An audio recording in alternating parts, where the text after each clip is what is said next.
Dimanche 22 juin à Roscoff, les conditions étaient idéales pour le départ de la 3e étape de la Solitaire du Figaro.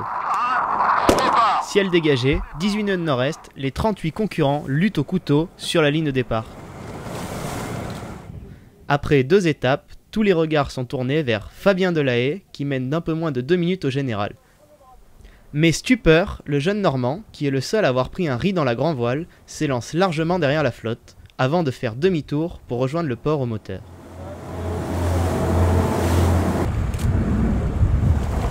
Car une demi-heure avant le départ, Skipper Massif a été victime de l'épidémie qui sévit sur la classe Figaro depuis plus d'1 an. La rupture des baobans qui entraîne généralement le dématage. Damien Guillou lors du Figaro 2013, Thierry Chabagny et Gilda Morvan sur l'AG2R cette année, et finalement Yann Eliès sur la première étape entre Deauville et Plymouth en ont fait les frais.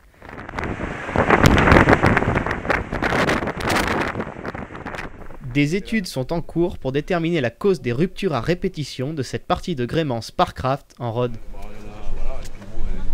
En attendant, la série noire continue, même si, contrairement aux autres, Fabien Delahaye a réussi à sauver son mât. 3 quarts d'heure, 1 heure avant le départ, j'étais sous GV seul sur zone. En attente et en train de regarder un peu ce qui se passait sur le plan d'eau. Et là, mon D1 bâbord, il a explosé. Enfin, il a cassé quoi.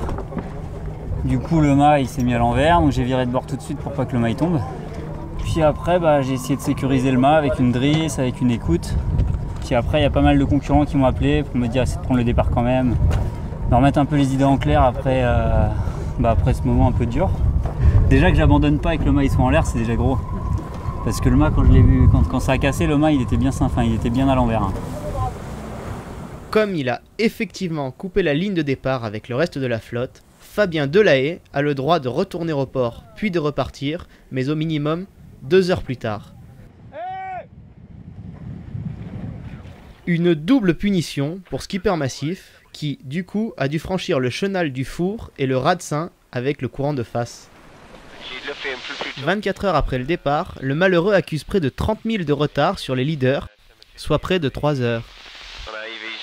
Même si la route est encore longue avant l'arrivée au sable, un tel retard est pratiquement impossible à combler dans une course aussi serrée que la Solitaire du Figaro. Vainqueur de la Transat Jacques Vabre en 2013 avec Sébastien Rogue, second de la Solitaire du Figaro 2011, Fabien Delahaye devra encore patienter pour la victoire.